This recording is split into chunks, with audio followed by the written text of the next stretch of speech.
like what we're using now, a synchronous web conference tool, is that the scheduling was really difficult. And on top of that, one thing I noticed, as soon as I switched over to VoiceThread to solve the scheduling problem, because VoiceThread is all asynchronous, as soon as I switched over to VoiceThread, I saw the quality of the work, the quality of the collaboration went up because it's not live. So students aren't under the pressure to say what they want to say in the perfect way. They can re-record and try again, and they have time to reflect on the answers they get and respond in a more intelligent way. So what I noticed there was that, in a live setting, if you had 30 students in a 45-minute Skype session, each student might get a chance to ask 1 or 2 questions. But on VoiceThread, it's basically unlimited, depending on the parameters of your assignment. So those are the types of things that really jumped out at me for VoiceThread. So when I started working for the company, obviously, I'm an even bigger fan now than I was, but I've always been a fan, just to let you know that. But what I'd like to do now is jump right in to show you. All right, so I'm sharing my screen now, and what you're looking at here is my VoiceThread homepage, and you can see a number of thumbnails from different threads that I have access to on my homepage. All right, now you can filter your view of your homepage. I can see all of the threads I have access to, just the ones that are owned by me, just the ones that someone shared with me, whether it's a student or a colleague or something like that. But right now I have us looking at the tutorials page. So if you have a VoiceThread account, I recommend checking this out, going to that little 3-bar icon on the upper left and filtering the tutorials. And you can see how to create, comment, how to share within VoiceThread, how to use the doodle tool, and how to use comment moderation. Now, comment moderation, it makes all of the comments that come into a thread that you share with your students, it makes all of those comments hidden from everybody except for you and the person who left the comment. So this is a way that people use VoiceThread for assessment. So you can ask questions on a VoiceThread using your webcam or your microphone or even text if you need to, and the students can respond. But if you have moderation turned on, they can't see and hear each other's answers. So what I'm going to do today, I'm going to show you a number of examples of different ways that people use VoiceThread from kind of the beginning of the year through the pedagogy that they're getting across and the lessons they're designing all the way up to and including some assessment ideas. And then I'm going to show you a little bit about how it works in Moodle. Does that work for you, Kelly? Yes, we use Moodle. All right, great. So let me just show you a couple other things here on the homepage before we jump into how to create, and then I'm going to show you some examples. On the left side is my group panel, and this is a collapsible panel. So if you don't see it, it's just hidden, that little tab. If you click on it, it opens and closes the groups. Now you can see all of the groups I have here. Some of these groups I created. Some of them other people created and added me as a member. And the ones down here were all created through integration into a learning management system like Moodle. All right, so once you have integration into a learning management system, a number of things happen. Students will automatically have their accounts created just by clicking on a link that you put in the course. Same with instructors. A group is automatically created, and it just pulls your name, whatever the name of the course is, it pulls that in directly. So you'll see that course name over here as a group, and anybody who clicked on the VoiceThread link that you put in Moodle or Canvas or Blackboard, whatever you might use, they'll be added to the group as well. All right, so all of that stuff happens behind the scenes. All you need to do is put a link in your course, whether it's Moodle, Blackboard, Canvas, or any of the other LMS providers that are LTI compliant. So I'm going to show you a little bit of that towards the end once you have some context, but I'd like to help provide some of that context now. So first thing I want to show you is how to create a thread. Now this is a simple process. It's 2 steps. You upload something and then you comment on it. All right. So typically the first VoiceThread out of the box when you open up your browser and log into VoiceThread, especially on the higher ed level, is usually a situation where an instructor will upload a PowerPoint presentation that they've already used in a face-to-face class, and then they'll narrate over each slide. All right, so that's kind of the typical first step. You can also upload images, you can upload movies, you can upload documents and review them with your students, and I'll show you a few examples of those as well. You can record directly from your webcam, which is going to be the first example I show you. But let me get into the creation process So you can put some visuals to what I'm saying here. So I'm logged into my account. I'm on my home page, and I'm just going to come up here and click Create. All right. Now, the first step, like I said, is to upload something, right? Add your media. So I'm going to click Add Media. Now, I could just drag and drop a file from my desktop right onto this page if I want to. But most of the time, you'll be going through your computer, looking through your files, and seeing what you want to upload. And it can be a mix of any type of media. It can be a 10-slide PowerPoint presentation, a couple of videos, a YouTube video, an image. You can mix and match all of them, rearrange them as you want to, and create a little presentation and discussion space that you can then share with your students or colleagues. So I'm going to go into my computer in just a second, but let me just give you a quick tour of some of these other ways you can bring media in. So we have media sources. You can pull in slides from other VoiceThreads you've already created. You can pull in videos directly from Khan Academy without having to download and then upload. You can pull in images from Flickr's Creative Commons licensed image database. The Google Drive integration, this is just a placeholder in my account right now, but this will be coming out real soon. And it's actually already live on our mobile app. So we have a mobile app for iOS and Android devices, and you can already pull in Google Docs into your VoiceThreads through the mobile app right now. And the final one that we have is the New York Public Library's public domain database of images. So you can pull all of those things in. You can also take a selfie, the webcam photo option, the webcam video option, which, like I said, I'm going to show you a few examples of. And you can add YouTube videos via URL here. Just note that some of the videos on YouTube may be copyright protected, so you can't pull them all in. And unfortunately, there's no way to tell necessarily just from our end on the technical side which ones are and which ones aren't. So if you're unsuccessful adding a YouTube link, that's probably the reason why. But I found most of them do work, so you can experiment with that. Like I said, though, most of the time you'll be going through your computer and uploading your files that way. So that's what I'm going to do here. So I'm going to look, and I'm going to find a PowerPoint presentation that I want to add. And I'm going to upload that. It's going to begin to upload and process. Then it's going to ask me to give it a title. So let me just title this one Sample. Now I can enter a description here. I can enter tags to make it more searchable. I can add cover art if I want the thumbnail to have a specific piece of cover art on it, and that won't show up in the presentation itself, but it'll just be there in the thumbnail view. And I can even mess around with the playback options right now while it's processing, but for now I'll keep it simple. Just give it a title and click Save. All right, so I have my 3 slides here. I can edit individual slides if I need to or delete them. I can click and drag and drop them to rearrange. If I had maybe a video I wanted to put first, something like that, you can always click and rearrange as you want to.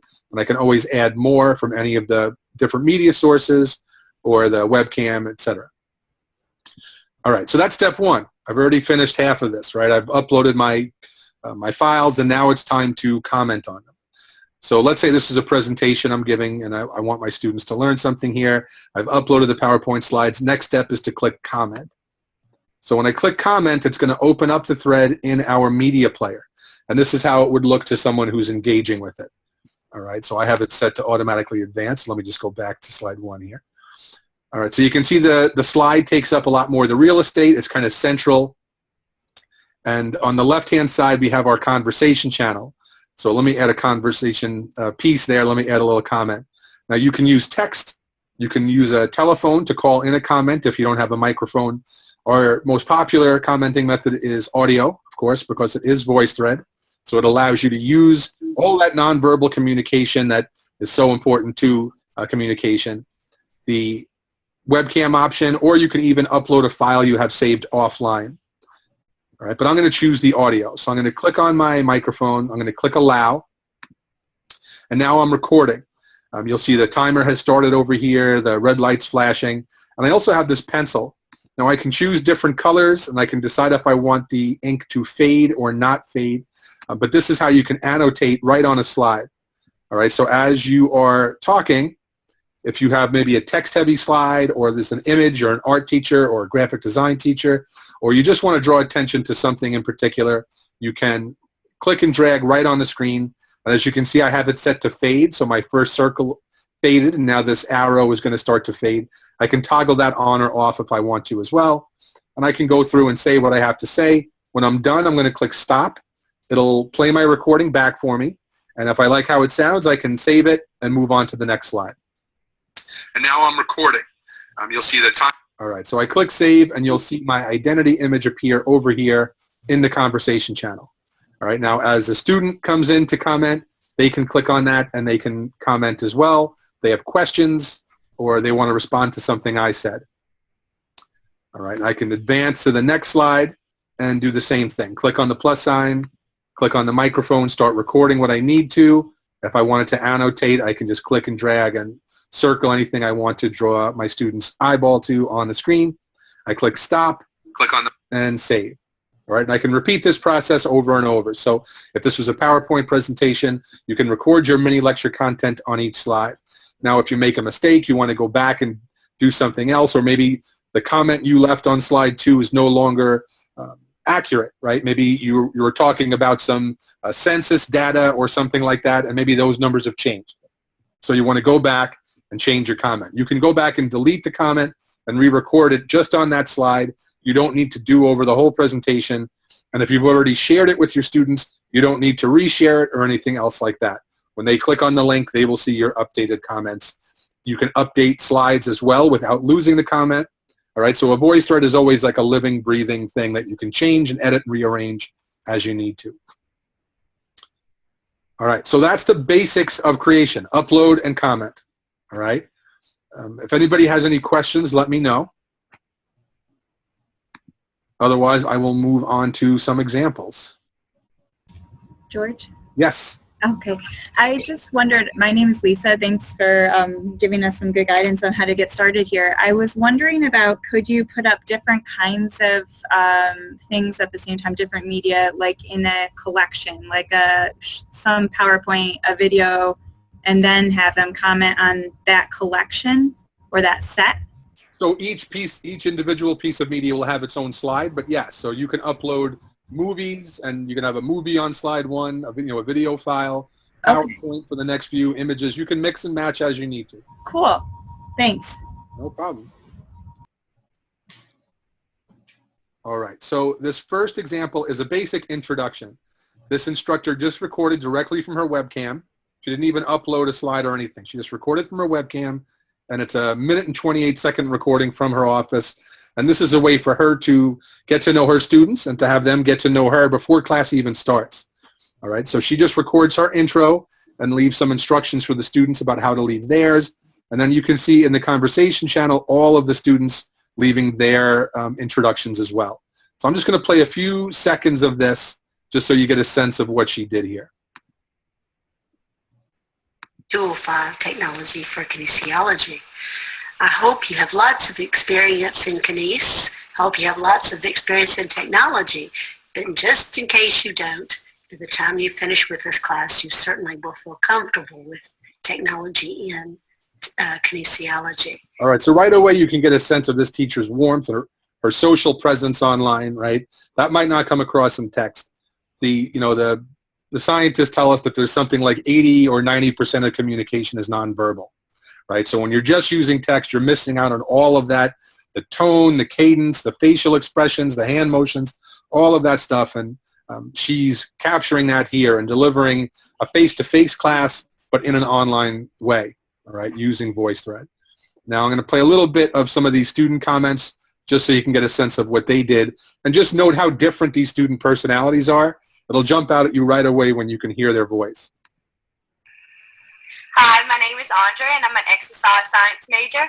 I chose this major because I like the idea of keeping yourself healthy and active and finding new ways to do that through what you love to do. All right, and here's the other one. Hey guys, my name is Colin. I'm a sports management major, and with this major I hope to become a recruiter for a university. All right, so each student's going to go down and leave their intro, but right away you can see the 3 very different personalities between the teacher and those first 2 students, and I think it really helps add that human element into an online course, even for an asynchronous tool. All right, this next example I want to show you, this is admittedly not the most exciting example, but it's really practical, and I love practical examples, so I just wanted to share a few seconds of this with you as well. This teacher uploaded his syllabus, and he's going to go through each step and just record what he wants to say. And I think this is great for an online class, but even better for a face-to-face class. So my experience as a student on a higher ed level is that the first 20 minutes or a half hour of the very first class of the year is spent going over the syllabus, right? Now, this stuff is all really important. The students need to know it, but it tends to be the driest content you're going to deliver all year, right? And as an instructional designer, thinking about getting that hook, getting these students excited and interested to learn the subject you've dedicated your life to teaching, starting off with a dry run through the syllabus is not always the greatest way to get them hooked, right? But if you create some on-demand content, give them the link and say, hey, you can go check this out tonight. If you have any questions, let me know. You can even put a question or two in there to make sure they're responding so that you know they've listened and paid attention, right? And you can tailor these how you want, but this is a very simple example. I use the Zoom tool. Just let me zoom back out. So you can see he uploaded this document in a portrait mode instead of landscape mode, so it's kind of vertical. So just so we can see it, I'm going to use the Zoom tool here on the right to zoom in so we can get a little better view. But let me just play a couple of seconds of this and you'll see what he did. Welcome to HSCS 380, Sociology of Sport, for the summer of 2014. I'll be your instructor. We're going to go through this syllabus right here and talk about some of the more important parts of class for the introduction and what you can expect as we go along. Right up here is my contact info. All right, so you can see him using the doodle tool to annotate the document. And as he goes through, he's going to point to different things and let them know what percentage of their grade midterm number 2 is, and all that sort of good stuff. But you can see how dry some of this stuff can really be, right? So to put this online as on-demand content, I think, is a brilliant move by this instructor. Okay, this next example, now we're into the semester and we're delivering content. This is a direct instruction piece that this instructor created as part of a flipped class model. All right, so there's no student comments on this. This is just him delivering the instruction with the PowerPoint, simple. And then when it gets to class, he has a face-to-face class with these students. They will ask their questions and discuss it there. But this model could easily be used for online classes as well, when the instructor could give his little mini lecture on this slide and ask a few questions and have the students respond so he can do some formative assessment as he goes. Welcome to our VoiceThread on legal opinions. The legal opinions are not written primarily for the purpose of telling a lay audience a story about a case in the way that I typically do in class. The legal opinion itself, the case text, is written to teach a professional audience how the law will apply. All right, so I'm going to stop right there. I'm going to advance a couple of slides into this presentation. And now we're on slide 4. And notice his glasses and bow tie are gone. He's got a different shirt on, right? Different time of day. And this just goes to speak to what I was saying earlier, that VoiceThread is always editable and changeable. So if he didn't like what he said on this slide, he re-recorded it. Or maybe he wanted to update it for a new group of students with some new information, some new data. He can re-record it without having to redo the entire thing. All right, this example is the opposite of the last one. So in the last one, we saw a teacher giving direct instruction without student participation on the thread.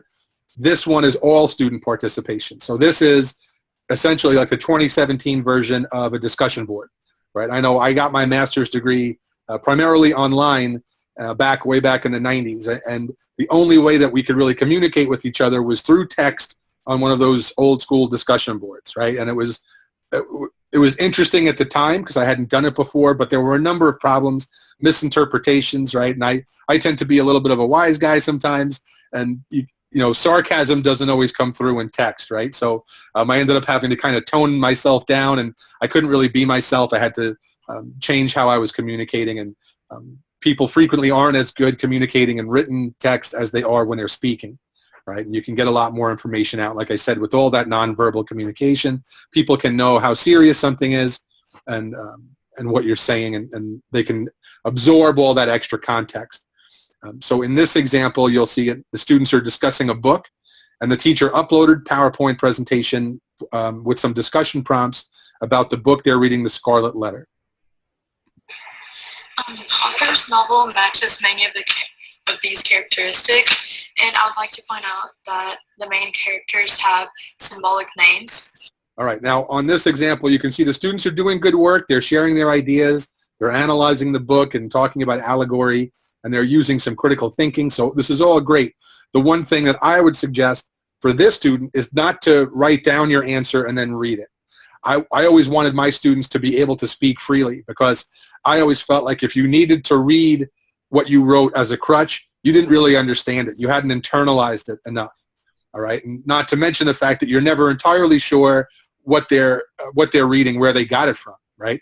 Another student could have written it for them. They could have copy and pasted something from the internet. So as a way to mitigate some of those academic dishonesty issues, but more importantly, to really assess what they know, I didn't want my students to read. I told them you can have an outline with a couple of bullet points to make sure you hit all the points you wanted to hit, but I want to hear you speak, and I'm more than happy to deal with the ums and the uhs and the verbal tics and things like that, as long as you can explain to me what you said.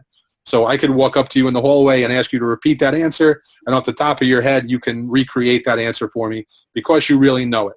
All right, so to me, that's a much better way to formatively assess what your students know, what they actually know.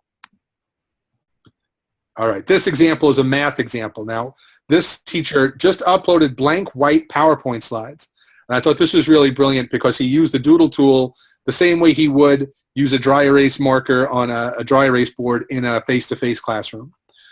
He used our mobile app for this. So like I mentioned, we have an iOS and an Android app. You can tell because his handwriting is neater than mine would be, certainly using a trackpad or a mouse. You can use them both, but if you're going to be doing any heavy doodling like this teacher is doing, I recommend downloading the mobile app and trying it there. Let me play a little bit of this and you can see what he did. Okay, so let's go over what we've just been talking about. Let's start with solving for exponential equations. For example, if I have 5 raised to the x plus 3 power equals 25, how do we solve a problem like this? Well, again, all right, so he's going to go on to answer that question. As I scrub across here, you'll see he fills in the whole solution and explains this to his students, and that's a great direct instruction piece. He could have stopped right after he asked that question, though, right? How do I solve a problem like this? Now, if he had comment moderation turned on, he could use this as an assessment. And he can mix and match, right? He could give some instruction on the first slide or two, show students a sample of how to solve it, and then post some problems on the next few slides and have them solve it. And he can make this an assessment if he wants to, just by turning on comment moderation. So let me jump back real quick to the thread that I made. And I'm going to go in to edit this thread. It's going to bring us right back to the Create tab here. If I wanted comment moderation turned on for this thread, all I need to do from the VoiceThread side is go into Options and Playback Settings, and then just check off Enable Comment Moderation. All right, and once I click Save, all of the comments that come into this thread will be hidden from view, and they'll look like this. They will have a closed eye icon. All right, and that tells me that I can see it, but nobody else in the class can see it. So the other students can't simply listen and copy each other's answers. All right, now if I wanted to reveal it, I could by clicking on the eye and making it an open eye, but when they come in, they'll be closed. All right, so that's one way he could create an entire lesson where he's giving direct instruction and assessing the students all in one place. Okay, this is a language example, and these students are reading from a script in Italian. All right, now I didn't take Italian in school. I took Spanish, and I was not an excellent Spanish student, I'll admit. But I think one of the reasons why is because all of my assessments, all of my homework, all of my classwork for the most part was written. All right, so I learned how to spell words in Spanish. I learned how to construct sentences, but I didn't really learn how to speak the language that well. My accent's not very good. So what VoiceThread does for language teachers is it allows you to teach language in a more natural way, the way you learn language, right? When we're teaching our children how to speak English or whatever language you speak at home, you don't give them worksheets, right? You just speak with them and you engage with them back and forth, and it's a natural way to acquire language skills. And VoiceThread can mimic that, but it's asynchronous as well, so students can even practice without having that pressure of the live conversation. I'm just going to play a couple of these comments for you, but listen, as someone who's not a language teacher, even I can tell certain spots where these students might need some help because they hesitate. All right. Now, if this was a written assignment, the student Elizabeth could write out a perfectly grammatically correct sentence where everything's spelled properly, and I wouldn't know that she's struggling with certain pronunciation. But when you can actually hear her say it, you can tell. Ciao Maria, dove sei? Ciao Barbara, sono italiana, di Venezia, e tu? All right, so you can hear that little hesitation, right? She sees the word, she's thinking about it, right? So she's not as fluent as maybe the instructor wants her to be, right? So that gives you a little indicator as to what the student needs to work on. And if you start to notice these patterns throughout your class, now you know what to go back and revisit, all right? Whereas if you were just giving them a written assignment, all of that knowledge that you're gaining is lost, right? And you're not getting an accurate picture of what your students really know. One other thing to note here is that these students don't actually need to wait for each other to read their lines. One student can come in and record all of their questions and statements in this script and then go to work or go to their other class or whatever they have to do. The other student can come in, leave their responses, and drag and drop their comments into the spot where they fit into the conversation. So it doesn't even need to be a back and forth, which I think is pretty neat. All right, this is an example of a thread that I made, and what I had done here is I clicked on the postcard viewer just to show you all of the slides in this thread. All I did was add the very first slide with some instructions and a little intro, and then my students all collaborated on creating this voice thread. Now this was for a 7th grade class, but this template could work at any level, right? What we did here is recreate their entire math textbook. So I worked with their math teacher to break up the class into partner groups, and those partners were responsible for teaching the rest of the class part of a lesson from the textbook. So they had a subcategory to learn, put together a slide, figure out how to deliver this lesson, and then they worked by adding their slides to this voice thread. So as you notice here, there's a little plus sign, right? So let me just go back to the beginning of this one here. If I click on the postcard viewer, you can see my slide here. Students can add slides to your threads just by clicking on this postcard viewer in the bottom right corner, and then click on the plus sign, right? And they'll have a choice to either upload a file, record directly from their webcam, just like that introduction thread I showed you, or record an audio-only slide. So this is what we did. They uploaded their slides here, and then they commented on them after. But you can see that, you know, each one of these partner groups had their own slide, and we were able to recreate their entire textbook. So this is for 7th grade, but like I said, this works at any grade level. If you use a textbook, you can have your students recreate it on VoiceThread. One side note, the students came up to me months after we were done with this lesson and were thanking me for doing it, and I was pretty floored because I said, you know, A, we did this 3 months ago, and B, I've never been thanked for making students do a math lesson before. Why are you thanking me? And they said, well, because it's finals week, and we don't have to lug our heavy math textbook home. We can just click on that voice thread and review everything. So I thought that was pretty neat that they were confident enough in their classmates' ability to deliver these instructions to them.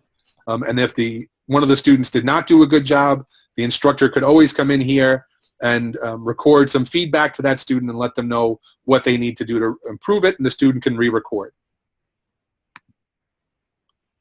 All right, this is another one that was uploaded in portrait mode, so I'm going to zoom in. What happened on this thread, the student has a rough draft of their paper, and they want to get some feedback from the instructor. So they uploaded their paper to VoiceThread, and the instructor then, they shared it with the instructor, and the instructor can then go through just like they would in an office hours setting, right? So this is an asynchronous virtual office hours, and this teacher can go through and explain all the improvements the student needs to make, what was good, what was bad.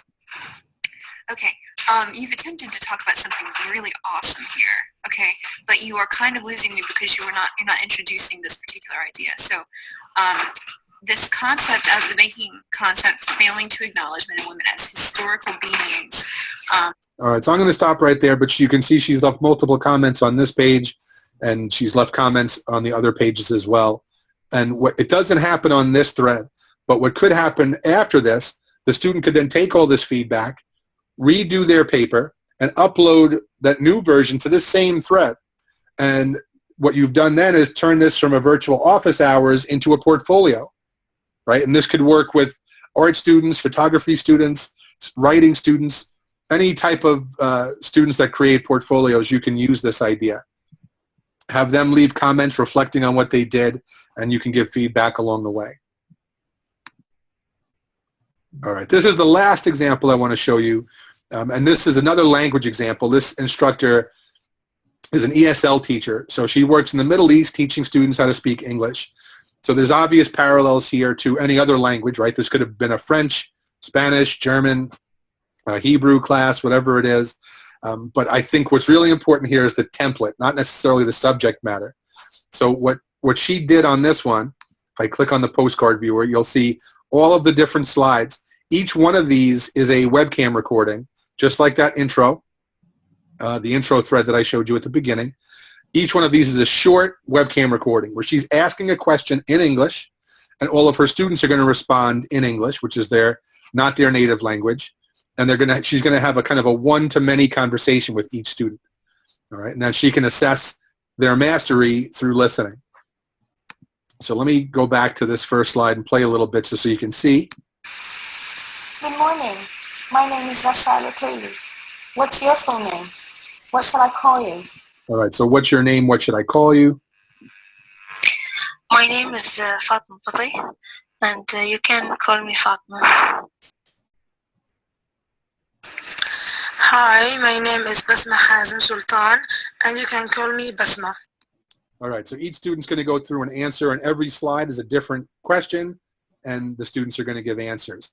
So what I'm trying to express here about the template is that all she's doing here is Q&A, which is kind of the core of every assessment, right? You're going to ask your students to demonstrate something, or to demonstrate an understanding of something, or a simple fact-based question, right? When was the Battle of Lexington? Whatever it is that you're asking, you don't need to type out that question. You can ask it using your own voice. If you turn on comment moderation, now this becomes a summative assessment that you can then go through and grade. All right, so that's it for the examples. Does anybody have any questions about those examples? Anything else you want to see or you're not sure about? George, I have a question. Sure. Do students need to have a VoiceThread account then in order to even see something that I've done with VoiceThread? Yeah, so there's no anonymous commenting on VoiceThread. You always need an account to comment. Okay. So if your institution has a license, everybody at the institution has their own account. If you have your own license, it comes with 50 student accounts, and then you can just upload a roster of your students, and they will be able to log in, and they'll be part of your kind of closed walled garden, so it's not public to the rest of the world, but you'll be able to interact with them there. Okay, I guess my next question probably would be for Kelly, if Kelly's still around. Yeah, I do believe that we have a license, but I would have to double check about the student. But I know we have a license, and I'm assuming it's for everyone, and that's why we have it, so everyone can use it. Yep, and I'll show you how those accounts get created on the institutional level. It's all very simple. All they need to do is click on a VoiceThread link in your course. So do you use Moodle? Yes. All right. So this is our Moodle instance. It might look a little different than yours, but it works the same way. And this actually works the same way for all LMSs. The only difference is, each LMS has their own menus and things like that. But once you put a link in the course, our configuration menu is the exact same. So I have my editing turned on here. So let me just show you how to add VoiceThread. So this is how you would share them with your students. Okay. So I'm going to click Add an Activity or Resource. I'm going to choose External Tool. All right, now I'm going to give this a name. So this is going to be what the students see to click on. So let's say this is Discussion 6. All right, now I'm going to pick my external tool type. Oh, VoiceThread. All right, now I can save and display.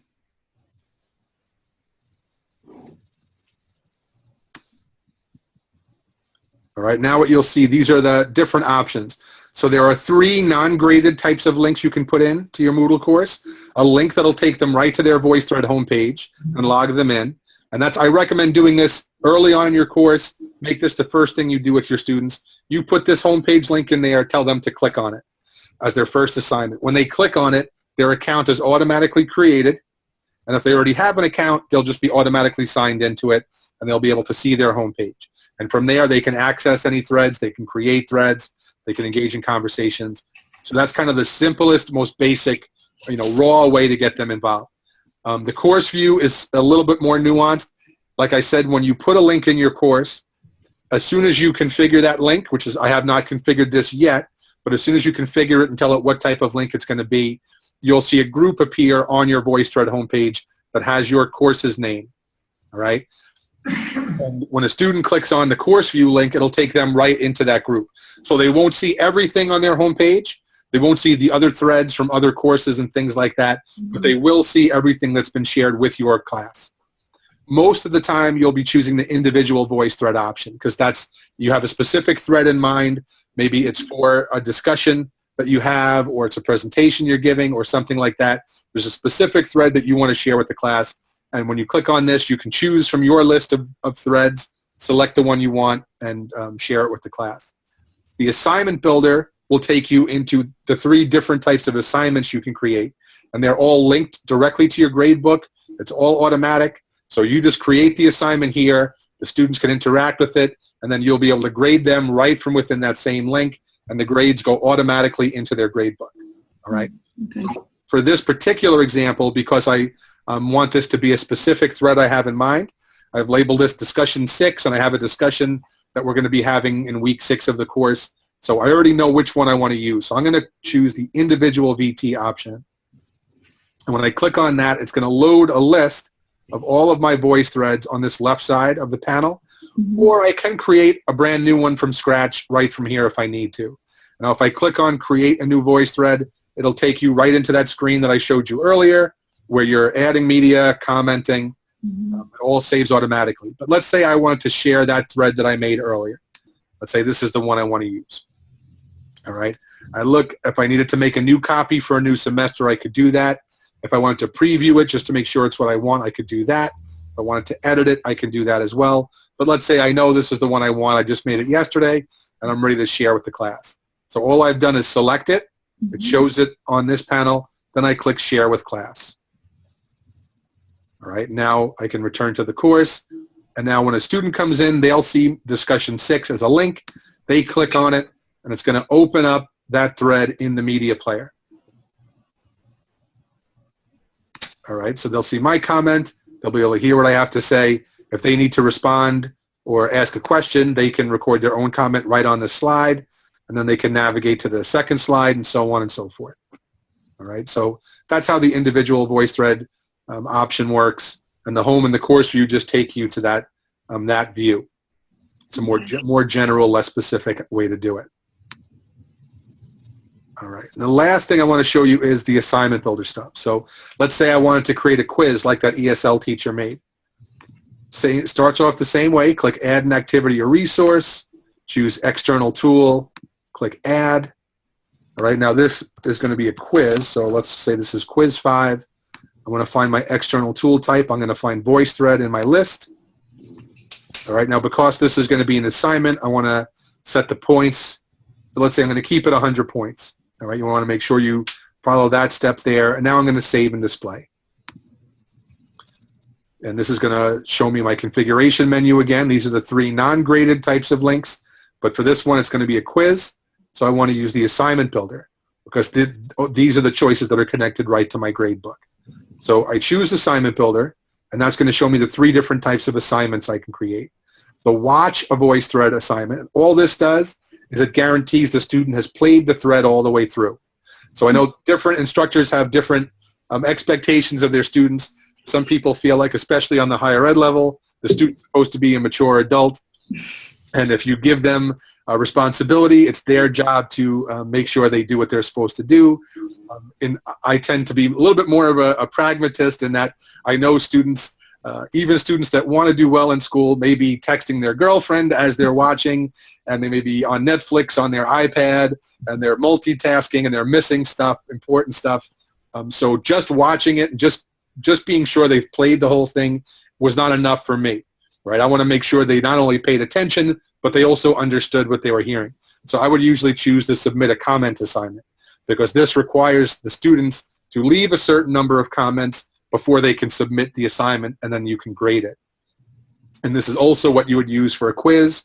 So let's say you asked 10 questions on a VoiceThread and you want them to give 10 answers. This is what you would choose. All right, so I'm going to choose the submit a comment assignment, and it looks just like the individual VT assignment, except remember this is connected to your gradebook. So I can create a brand new submit a comment assignment right here, a brand new thread, or I can choose one that I've already created. All right, so once again, I'm going to use that example. Let's just pretend I had asked my students a number of questions on this thread. Now, this is the added part here. I can enter a description with some instructions and say, on each slide, I asked you a question, leave your response, and then click submit. All right, now maybe I asked 10 questions, so I'm going to require 10 comments from my students.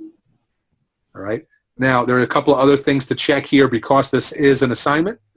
So it's automatically checked and share with class. So once I click create assignment, it'll be shared with the class. They'll see it in their VoiceThread group, and they'll be able to access it. I have moderate comments checked because, like I said, this is an assessment, so I don't want them to be able to hear and see each other's answers. If you did, for whatever reason, you can uncheck that. And the other box here is allow students to resubmit assignments. So this was a feature request from some of our users that sometimes students had clicked submit when they hadn't actually done what they were supposed to do. The teacher wanted to give them a second chance, but they could no longer resubmit. So if you want to give them a chance to resubmit the assignment, you can. Let's say I'm going to be a little more strict and I'm not going to allow that. All right, so I can uncheck that box. So now I just want to review it. I make sure it's the thread that I want. I make sure I have my description and the correct number of comments. Make sure I have moderation checked. This looks good to me, so I'm going to click Create Assignment. All right. Now, when the students come in, it'll open up the thread just like in the individual VoiceThread option. They'll be able to hear what you say. They can look at the directions you left. They can record their comments and then submit. Let's say a few days go by, and I want to start grading them. So I'm going to click on this. Now when I go in, after it's already been configured, I will see this grading panel. All right, so obviously I just shared this with the class that doesn't really have any real students, so nobody's completed this quiz yet, but if they had, I would see their identity image right here, and I could play all of their comments in whatever order I like. I can just go straight down the list and listen to everything they said, regardless of what slide it was on. It'll advance me right to that slide, play their comment, and then there'll be a little grading window here. I could put their grade in, and it'll go right to the grade book. I can also see the students who have not yet submitted their assignments and send them individual reminders, or I can remind the whole class, hey, don't forget, your assignment is due on Thursday. All right. If there's not enough room here, I know certain people have different size screens, and Moodle kind of gives us a very limited amount of real estate. So depending on what kind of link you have in here, you may want to open it in a new tab. So you can just click on that.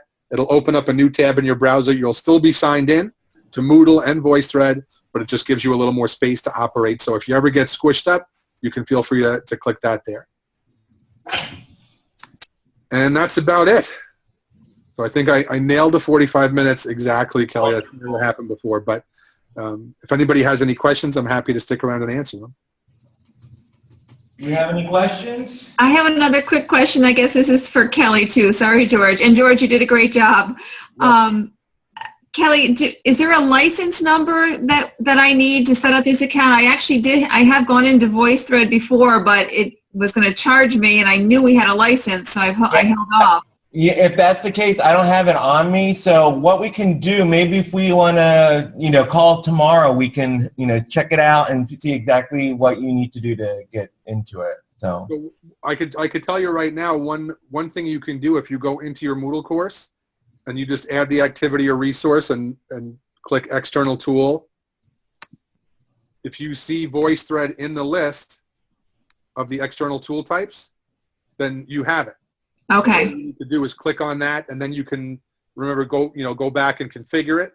Okay. Right, and you could just I would recommend as the first time choose the VT home configuration, because that'll just open up your VoiceThread homepage within Moodle. But as soon as you click on that link, your account will automatically be created. Okay. All right. Thank you. From there. Yeah. Thanks. That's a good question. All right. What else? Any other questions? All right then. Thank you so much. Thank you. All right, thank you guys. If you have any questions, let us know. All right, we shall. All right, and anyone has a question for me, you know how to contact me. I just need to head over right now to my office. I have a phone meeting that I have at 3 o'clock, so I got to get going. So I'm going to shut this meeting down, but if anybody has any questions, feel free to send me an email. Thanks, Kelly. All right, thank you so much. Have a great day, everyone, and if you're driving, be careful. Yeah.